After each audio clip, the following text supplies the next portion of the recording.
예도입니다. 존재의 숲에 떨어진 낙엽으로 가득 차 있습니다. 지금도 하나 둘씩 떨어지고 있는 게 보이는데요. 이 자연 속에서 예도는 랑시에르에 대한 작품 하나를 철학적으로 분석하려고 합니다.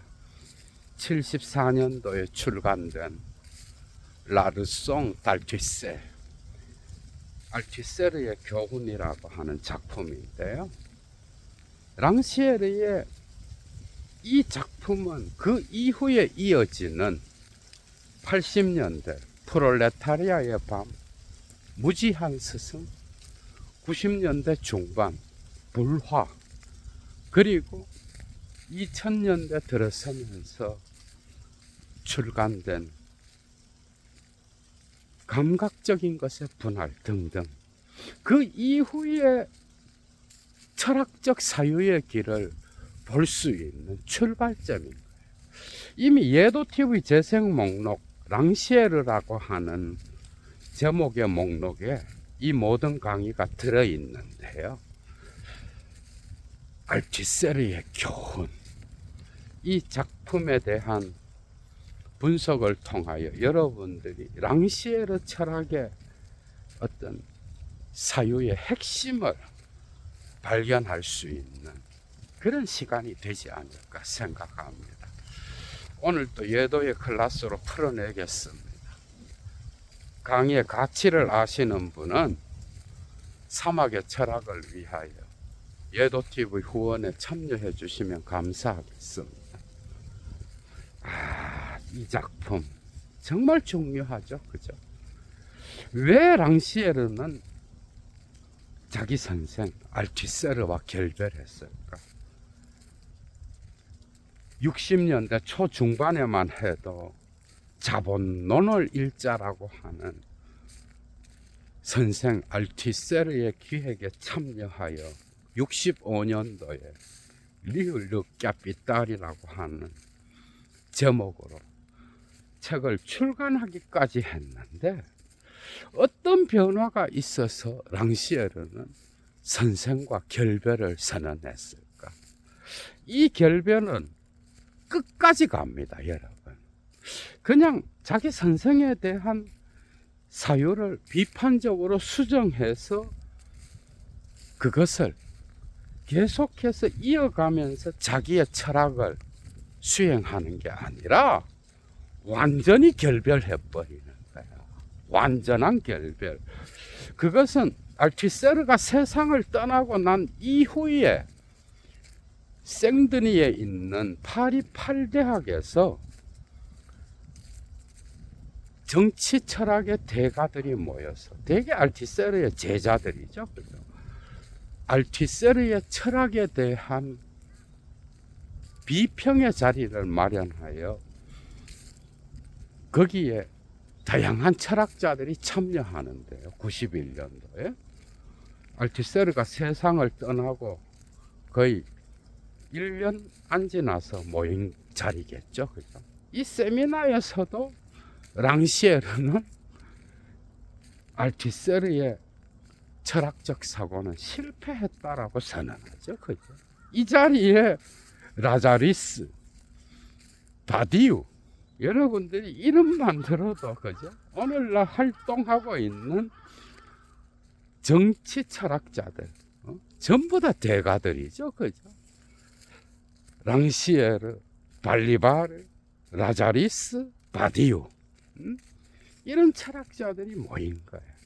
이때에도 랑시에르는 자기 스승 알티세르의 철학을 실패했다고 선언한 거예요. 그러니까 끝까지 자기 선생과 결별을 선언한 거예요. 그것은 이유가 있어요, 여러분. 이것은 마르크스 이후에 마르크스주의 철학에서 핵심적인 논쟁의 주제라고 해도 과언이 아닌데, 여러분들이 오늘날의 정치 철학자들의 책을 읽으려고 해도 마르크스의 원전에 충실해야 되고, 그죠? 이런 게 어렵잖아, 그죠? 그리고 또한 그 과정에서 레닌, 로자 룩셈부르크, 루카치, 그람시, 알티세르 뭐 이런 걸 대략 전반적으로 훑고 있어야 이런 작품들이 들어오는 거예요. 알티세르의 교훈이라는 이 작품 역시도 그죠? 알티세르에 대한 철학 전반을 대체적으로 알고 있어야 되는 거예요. 최소한 74년까지의 알티세르의 철학적 여정을 여러분들이 어느 정도 알고 있어야 이 작품을 이해할 수 있잖아, 그죠? 이런 게 철학하면서 정말 어려운 거예요. 대가들의 1차 자료를 이해하기 위해서는. 알티세르는 60년대 중반, 그죠? 초중반에 다시 말해서 자본론을 읽자. 그리고 마르크스를 위하여, 부흐막스 이런 작품을 낼 때 그는 테오리, 이론주의에 빠져 있었습니다. 이론주의.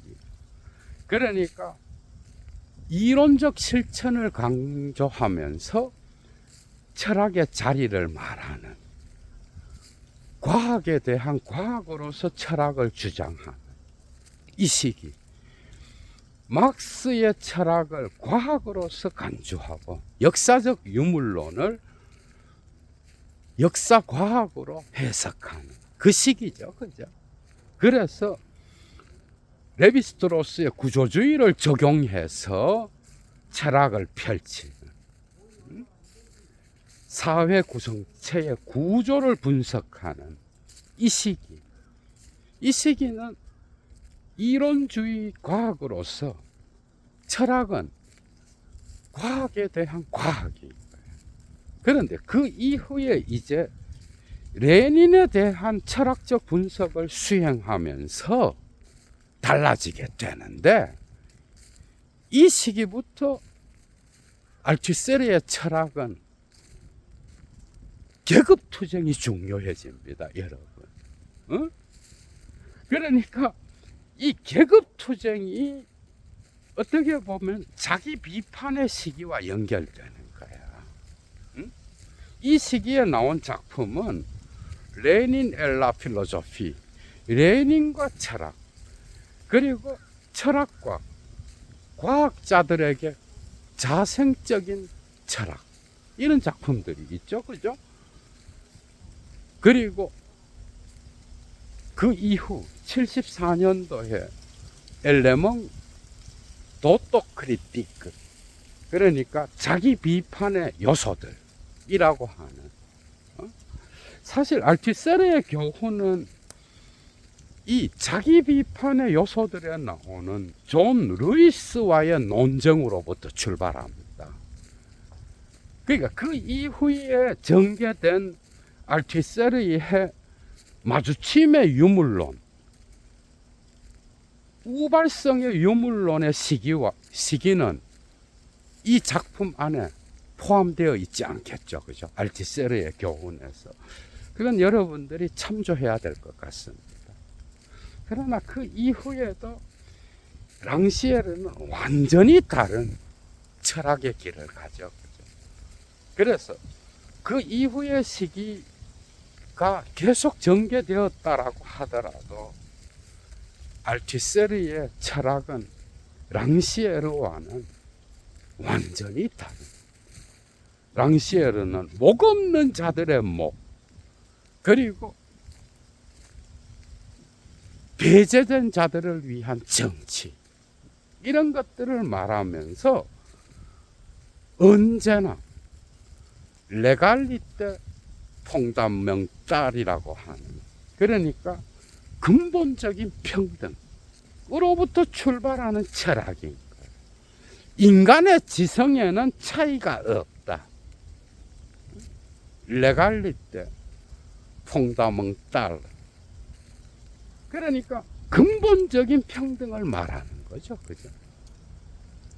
누가 누구를 가르치고 의식을 일깨우고, 그래서 선생이 따로 있고 제자가 따로 있는 그런 게 아니라 모든 인간은 지성에 있어서 평등하다. 정말 대한민국의 이 교육 수준, 그죠? 자본주의와 결합되어서 대학 교육이 직업 교육으로 환원되고 스스로 사유하는 것은 교육 안에 들어가지 않는 직업 교육. 토플 점수가 몇 점, 토익 점수가 몇 점, 그리고 취직하는 데에 중요한 기술을 가르치는 이런 교육, 그죠? 그러나 스스로 사유하는, 스스로 깨우치는 이런 교육, 스스로 깨우침으로써 창조적 결과물을 만들어내는 이런 교육은 대한민국 교육에서 정말 필요한 것임에도 불구하고 오늘날까지도 이 철학적 사유, 철학적 훈련을 하는 것은 중요하지 않죠, 그죠? 철학을 하는 자는 어떻게 보면은 저쪽 딴 세상에서 노는 그런 인간들로 간주되곤 하는데, 뭐 대한민국 사회를 지배하는 것은 의대를 가든지 법대를 가든지 지금 대한민국의 현실을 그대로 보여주는 거야, 그죠? 법실증주의 사회에 갇혀서 정치가 상부구조에 기득권 세력들, 기존 질서를 옹호하는 거죠. 그런 것으로 환원되고, 그래서 정치평론가라는 인간들이 대개 법 공부를 한 인간들인 거예요. 그러니까 문화에 대한 해석 역시도 얕을 수밖에 없고요. 특정 정치인의 형벌이 어떻게 되는지, 그리고 어떤 윤석열과 같은 이런 인물이 형량이 어떻게 되고 검찰 개혁이 어떤 방식으로 진행될지, 이런 건 정말 중요하죠, 그죠? 그러나 모든 정치의 주제가 10년 이상 동안 이런 것으로 환원되는 것은 바람직한 건 아닌 거예요. 정치의 영역은 사실 국민의 삶의 문제들, 그죠? 그 모든 것이 포함되는 거잖아. 그러니까 상부구조를 뜯어 고친 법 공부한 놈들이 대한민국을 들었다 놨다 하는, 그것이 자본주의와 결합되어서 사법의 망에 모든 문화를, 정치를 가두어 놓는 그런 문화가 지배한 거야, 여러분. 그러니까 전체와 부분을 못 보고 세계 속의 대한민국을 못 보는, 그죠? 그래서 법 공부한 인간들이 대한민국 사회를 지배하는 문화의 질은 정말 떨어지겠죠, 그죠? 표면적이고 법칠증주의 사회로 만들어 놓은 거예요. 교육의 현실을 보면 그대로 알 수 있어, 그죠? 그래서 이 지식 엘리트주의, 이것이 이제 랑시에르가 자기 스승과 결별하는 어떤 핵심이 되는데요. 대한민국 사회에서 이 엘리트주의, 그죠? 그리고 권위주의, 어디서 공부했다, 나 서울대에서 법 공부했다, 이 새끼들이 대한민국을 지금까지 말아쳐먹고 온 거예요. 기존 질서의 힘을 옹호하고, 그죠? 정말 골 때리는 상황인데, 그래서 배웠다고 하는 이 지식인들이 어떤 방식으로 기존 질서의 힘을 옹호하고 자기 밥벌이로 그치는지, 이런 놈들은 랑시에르의 철학에서 그냥 철퇴를 맞게 되죠, 그죠? 지성인들에게 자성을 요구하는 그런 철학이라고 해도 과언이 아닌 거예요. 좋은 선생은 뭐냐? 좋은 선생은 암기식 교육을 잘 시키는 자들이 아니에요. 이런 점에서 대한민국 교육은 그죠. 앞으로 예도가 볼 때는 그래. 앞으로 AI 시대가 되면 이런 암기식 교육은 아무런 쓸데가 없습니다. 스스로 깨우치고 창조하는 이 고정교육, 인문교육이 없이는 AI 시대에 오히려 완전히 그죠? 무능력한 인간, AI의 노예가 돼서 앞뒤를 분간하지 못하는 그런 인간이 될 거예요. 스스로 창조하고 스스로 깨우쳐서 미래 사회를 향하여 나아가는 거죠. 그런 인간이 되지 않는 이상은 그래서 암기식 교육은 의미가 없다.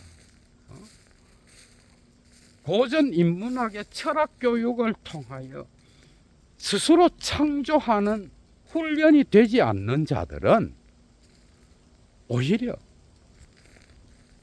노예가 될 가능성이 많은 거예요. 그래서 AI 시대 미래를 여는 창조와 혁신, 이런 교육 프로그램에는 인문학의 중요성이 어디서나 나타납니다. 이것은 AI를 창조하고 만들어가는 그 미국의 그죠 주도적인 인물들 역시도 동일하게 말하는 거예요. 고정교육의 중요성, 그리스어와 라틴어의 중요성, 그죠?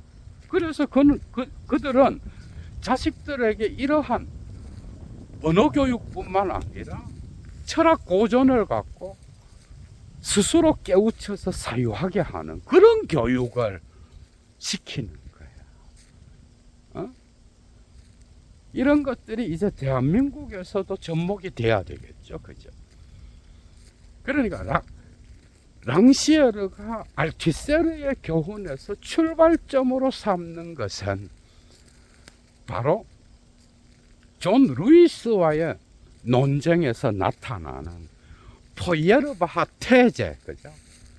태제 세 번째 태제인데 여기에서의 주제가 뭐예요? 환경이 인간을 만드는 게 아니라 인간이 환경을 만든다. 그리고 교육자들은 특정 교육으로 끝나는 게 아니라 교육자들은 계속 교육받아야 된다. 이 주제잖아. 그런데 랑시에르가 볼 때 알티세르는 여기에서 역사 의식을 읽고 역사적 주체를 읽어버리는 거예요. 이 주제는 단순하게 그죠? 어떤 알티세르가 읽는 것처럼 역사적 주체를 읽을 수 있는 내용이 없는 거예요. 역사를 만드는 것은 인간인가? 이 주제는 사실 그 이전에 마르크스 이전에 비코가 제기했던 질문이잖아, 그죠? 그러니까 비코는 인간이 역사를 만드는 한에 있어서 인간은 역사를 인식할 수 있다라고 말했잖아. 자본론 2권에서 마르크스는 그래서 인간 역시도 역사를 인식할 수 있는 그런 계기가 있다라고 말하는 거예요. 그런데 알티세르는 여기에서 역사의 주체를 읽고 이 역사의 과정은 영원하며 이 과정은 끝이 없고 목적도 없고 주체도 없이 계속 진행되어 간다라고 본 거예요. 이건 역시 근거가 없는 게 아니야. 그러니까 알티세르와 랑시에르의 이 논쟁 거죠. 이것은 일방적인 랑시에르의 공격이지만은 그것은 마르크스의 원전 안에서 마르크스의 원전 해석에 불린 거야. 재미있죠, 그죠? 그러니까 마르크스의 원전 안에 이 모든 것들이 다 나타나. 그러니까 역사를 만드는 것은 인간이다. 곳곳에서 나타나죠. 그죠? 그런데 이것은 역사를 만드는 것은 대중이다. 이렇게 옮겨가잖아. 1844년에 파리 수고에서 나타나는 것. 역사를 만드는 것은 인간이다. 이것은 독일 이데올로기에서 역사를 만드는 건 대중이다. 그리고 공산당 선언에서 계급투쟁으로 변화되잖아. 그죠? 그러니까 역사의 원동력은 계급투쟁이다. 이렇게 되는 거야. 그래서 이 포예르바흐 태제 세 번째에서 알투세르는 역사의 주체를 발견하고 이 역사를 인식할 수 있는 자, 철학자가 바로 이 계급투쟁의 승리를 가져올 수 있는 존재다. 이런 방식으로 나아가는 철학을 승인했다 이거야. 어떻게 보면 여러분, 이 문제는 정말 어렵습니다. 여러분들이 직접 사유를 해봐. 그러니까 마르크스 역시도 프롤레타리아 혁명을 말하고, 그죠? 프롤레타리아의 철학을 확립하고, 그 역시도 철학자로서 새로운 자본주의의 시대에, 그죠? 그 모순을 발견하고 사회주의를 말하는, 과학적 사회주의를 창시한 그런 철학자잖아. 그러니까 인텔리겐치아, 이 지성인의 역할, 이것은 정말 필요 없는가? 물론 랑시에르의 논지는 지식인이 필요 없다는 건 아니야.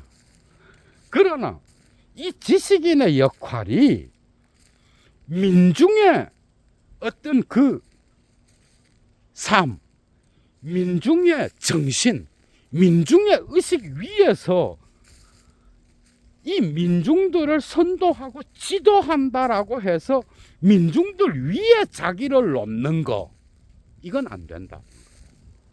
뭐 당연한 거죠, 그죠? 그런데 알투세르는 자기도 모르게 철학이라는 이름으로 이런 역할을 했다 이거예요. 역사의 과정 안에서 계급투쟁을 말하고, 거기에는 목적도 주체도 없고 영원히 돌아가는 계급투쟁밖에 없다. 그런데 이 계급투쟁 역시도 철학이 해야 된다라고 본 거예요. 특히 레닌과 철학에서 알투세르는 철학은 뭐예요? 철학은 이데올로기로부터 과학을 보호하는 그런 역할이죠. 과학과 이데올로기의 성극기인 거야. 이 성극기는 바로 계급투쟁의 어떤 행위인 거거든요. 그러니까 계급투쟁의 행위로서의 이 철학은 이데올로기로부터 과학을 보호하는 거잖아. 여기에 철학은 정치로서 역할을 하는데, 계급투쟁이 철학으로 환원되면은 그 계급투쟁을 하는 주체로서의 프롤레타리아는 소멸하게 되는 거야, 여러분. 이런 것들을 랑시에르는 자기 스승의 철학에서 읽어냈대. 포예르바흐 태제 세 번째에서 핵심은 뭐예요?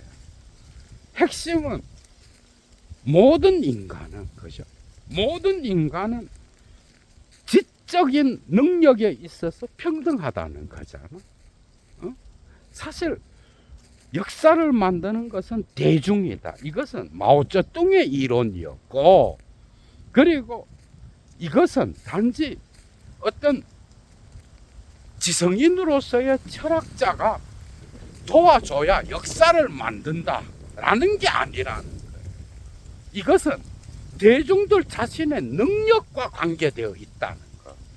이 점에서 랑시에르는 뭐야? 로자 룩셈부르크랑 같이 가는 거야. 마오쩌둥과 또 같이 가는 부분이 있겠죠, 그죠? 그러니까 역사를 만드는 것은 대중이에요. 이 대중이 스스로 깨우쳐서 어떤 혁명에 참여한다.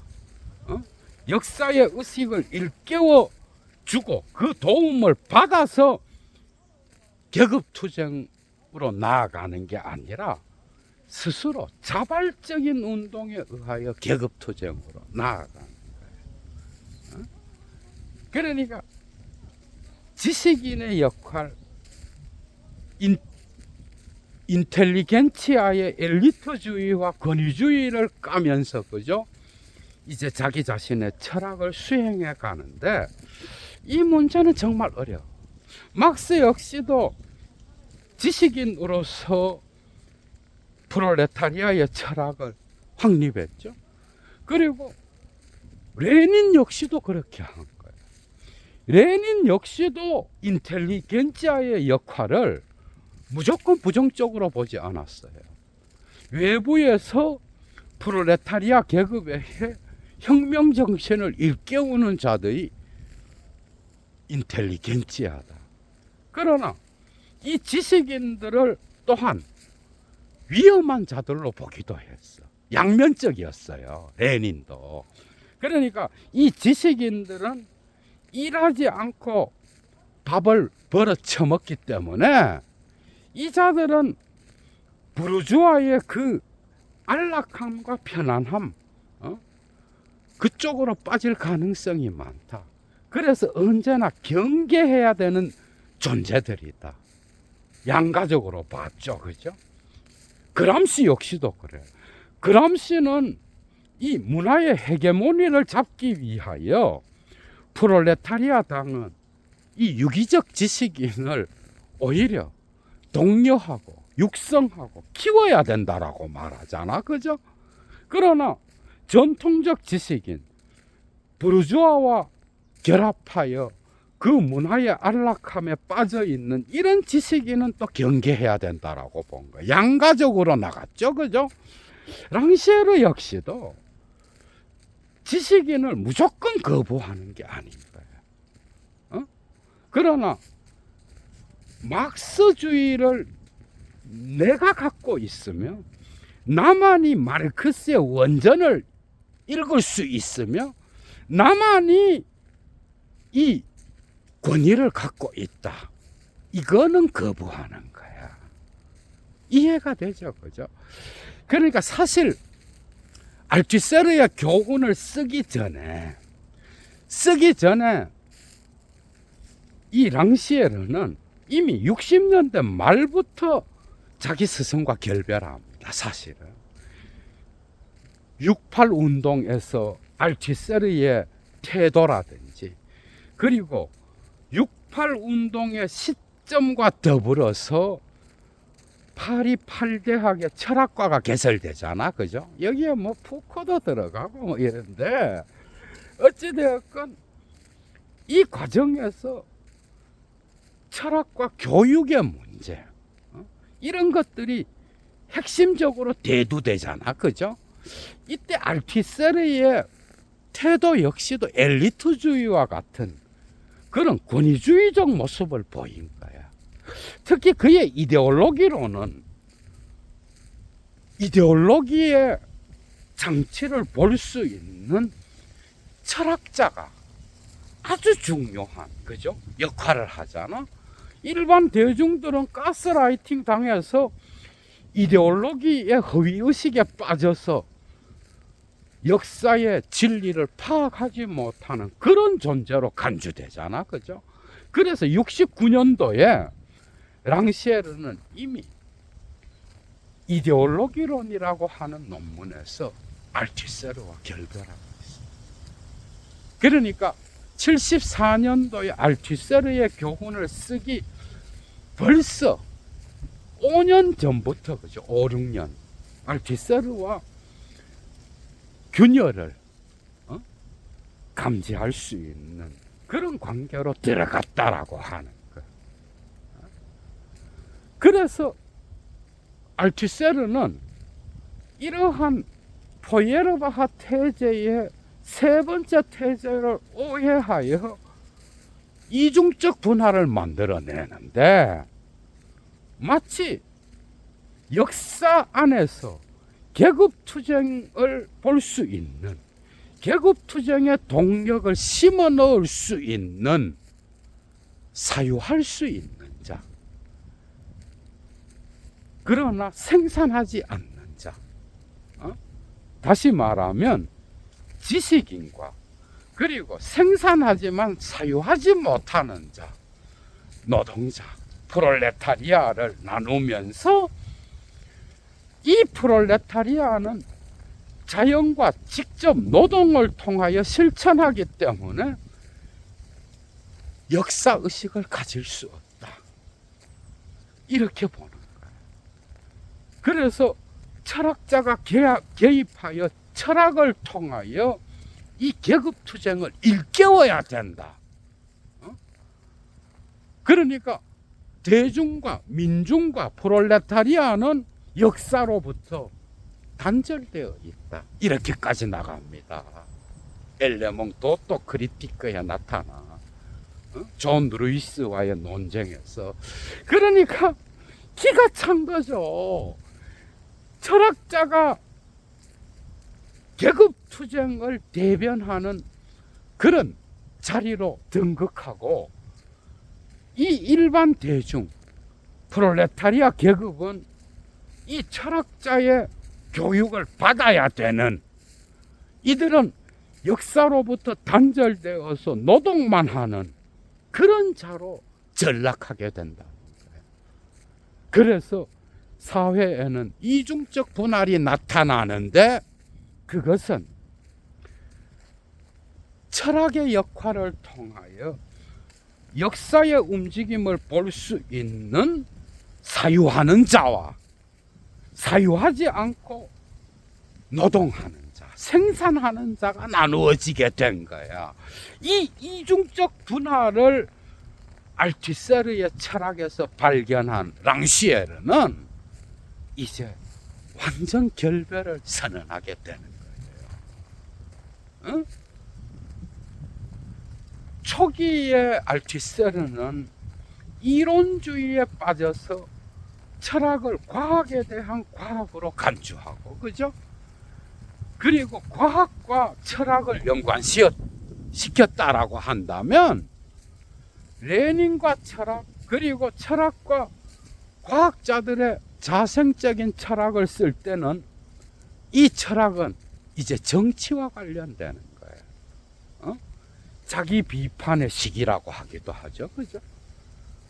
정치와 관련되는데, 이 철학은 계급투쟁으로서 이제 이데올로기로부터 과학을 보호하는 그런 역할을 하는 거죠. 그래서 이 시기는 이론 속에서의 계급투쟁의 시기라 그래요. 초기는 이론주의의 시기, 이론적 실천 안에서 자율성을 말하는 그런 철학의 시기, 이 철학이 이제 문제가 되는 거예요, 랑시에르가 볼 때는. 왜냐하면 계급투쟁을 철학이 담당하게 되면서 계급투쟁 자체, 그죠? 그러니까 부르주아 계급이 심어놓는 그 이데올로기의 분할선을 보고 거기에서 저항을 통하여 계급투쟁을 역사 속에서 실현해 나가야 되는데, 그게 아니라 철학이 이것을 막게 되면서 계급투쟁의 어떤 그 운동의 특징, 노동자 운동, 이 모든 것들은 철학의 개입을 통하여 도움을 받지 않으면 계급투쟁이 역사 속에서 일어나지 않는 것과 같은 그런 철학을 제시하게 됐다는 거예요. 알투세르 자신도 모르게 철학자의 역할을 계급투쟁 위에 올려두는 듯한 그런 엘리트주의에 빠지게 됐다. 이게 가장 큰 원인인 거예요. 알투세리의 철학에서 철학이 이데올로기와 과학의 경계선을 긋고 그리고 거기에서 계급투쟁의 역할을 경계선으로 설정하지만은 이 계급투쟁은 결국 철학으로 환원돼 버리는, 그래서 엘리트주의의 도움을 받지 않으면 계급투쟁은 존재하지 않는 것 같아요. 노동자와 대중과 인민과 민중은 결코 역사 의식을 가지지 못하는 그런 존재가 되는 듯한 거죠. 그래서 랑시에르는 이제 칼을 빼드는 거야.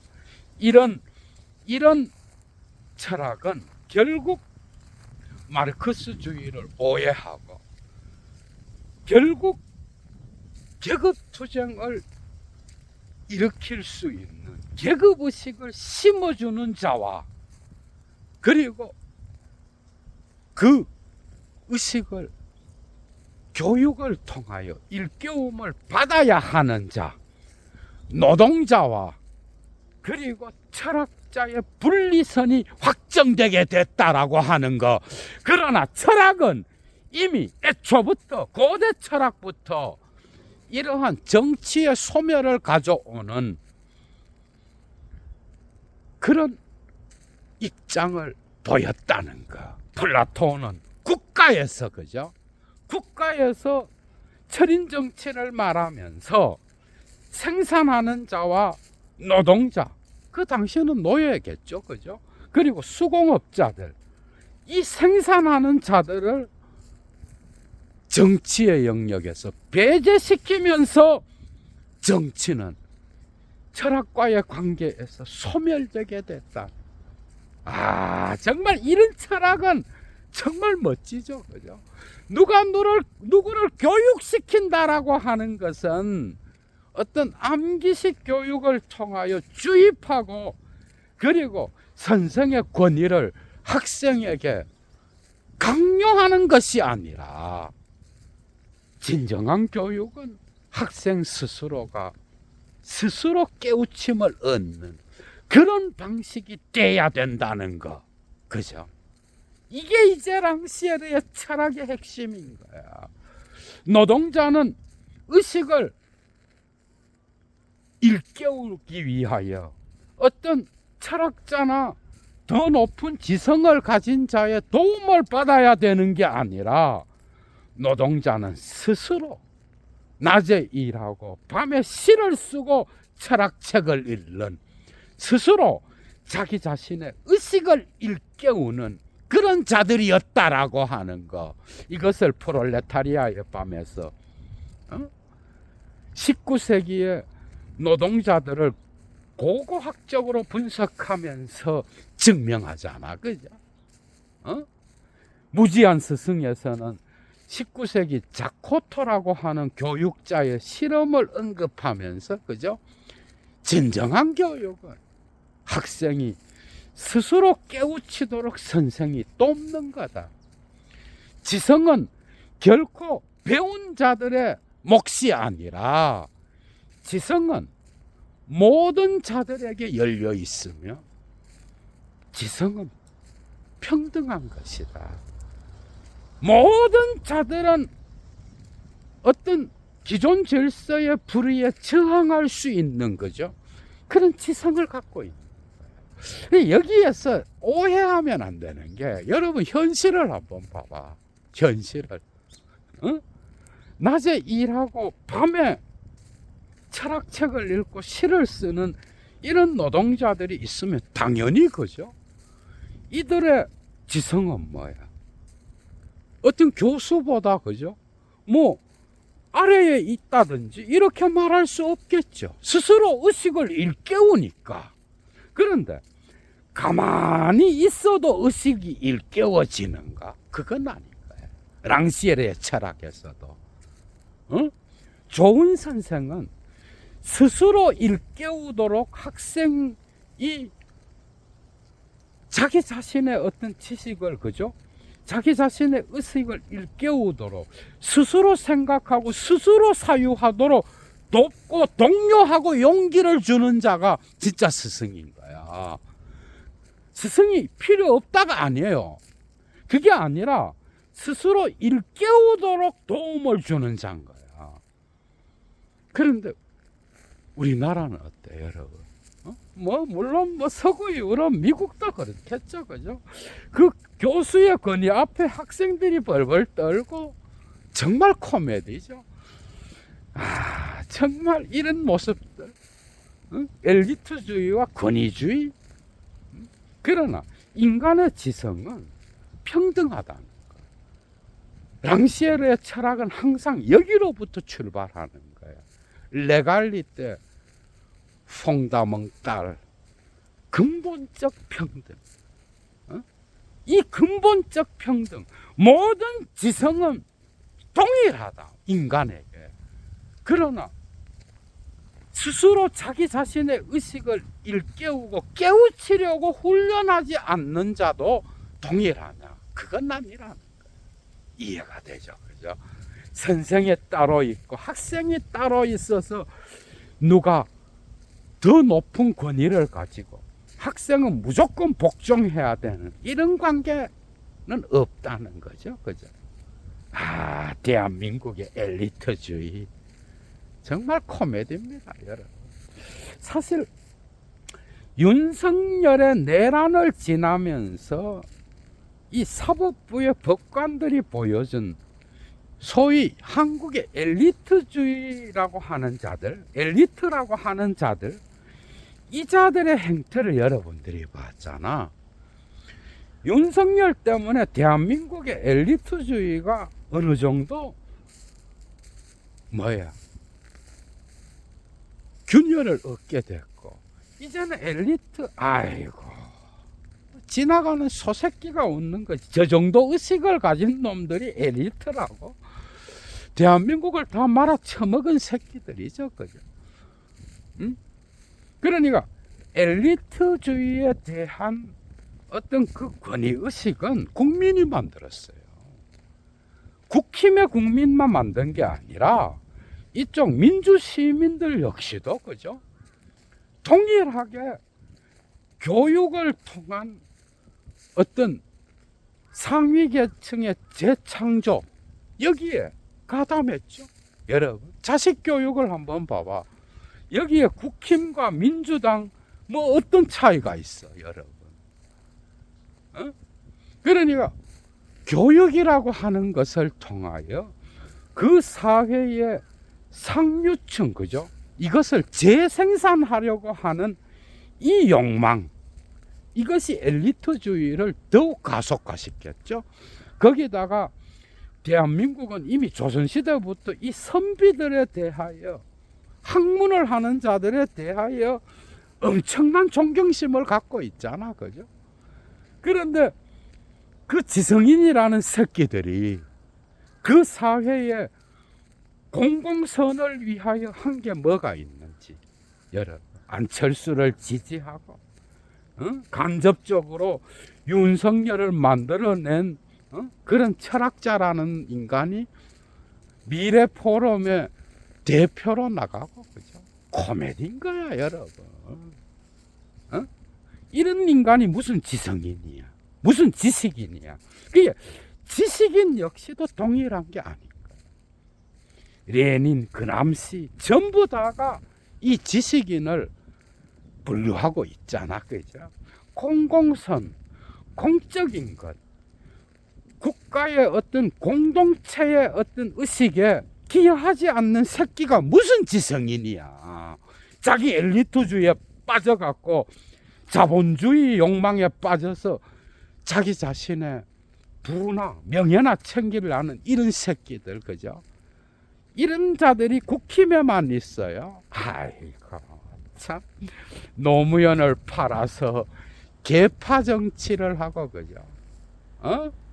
그리고 민주 진보 진영에 자기 자신들의 유익을 위하여 친목 정치를 하는 이런 새끼들, 문파 정치인 새끼들, 그죠? 계파 정치, 국가 전체와 국민을 위한 정치가 아니라 자기 자신들의 명예와 부를 위한 정치. 이 새끼들 역시 동일하게 엘리트주의에 빠져 있는 거야, 여러분. 마르크스는 그죠? 결코 어떤 철학자 개인에게 소유될 수 없는 거야. 랑시에르의 비판은 그건 거야. 내가 마르크스의 원전을 읽을 수 있다라는 것이 그것이 하나의 권위가 되어서는 안 된다라는 거. 그죠? 그리고 철학을 계급투쟁과 동일시함으로써 노동자들의 운동, 프롤레타리아의 운동, 민중과 대중의 운동이 높은 철학적 지식을 가진 자들의 소유물과 같이 환원돼 버린다는 거. 그죠? 이건 저항해야 될 그런 요소잖아, 우리가. 정말 지식인들은 자기 성찰이 없으면 예도가 볼 때는 지식인들만큼 사기꾼이 없는 거야, 여러분. 이 대한민국의 학문을 한 자들을 존중하고 그리고 이 선비들을 존중하는, 그러나 선비만큼 무능한 새끼들이 없는 거야. 공동체의 공공의 선을 생각하지 않는 지성인들이 얼마나 많아. 직업교육과 학벌주의에 빠져서 자기 자신의 성공만을 생각하고 공동체 의식, 아이고 소나 웃을 일인 거야, 여러분. 이런 것들은 국민들이 더 잘 분별하잖아, 그죠? 그게 대한민국은 뭐야? 지식인이 돼도 떠야 되는 거야. 떠서 유명해지고, 그죠? 그러면 그는 일평생 명예를 얻고 잘 처먹고 잘 살 수 있는 토대를 얻었다 이거야.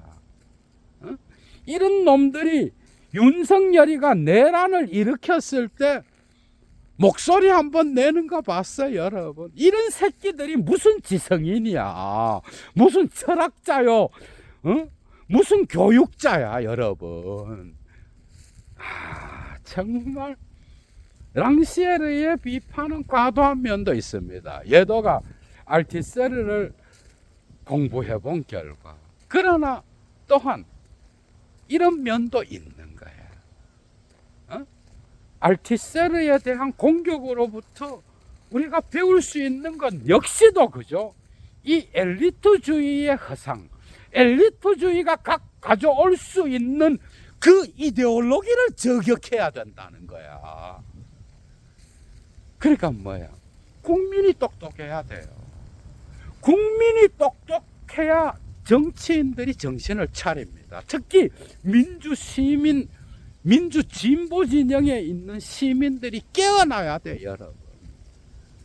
저런 김어준 같은 인간에게 가스라이팅 돼서 특정 정치인을 빨고 섬기는 거죠.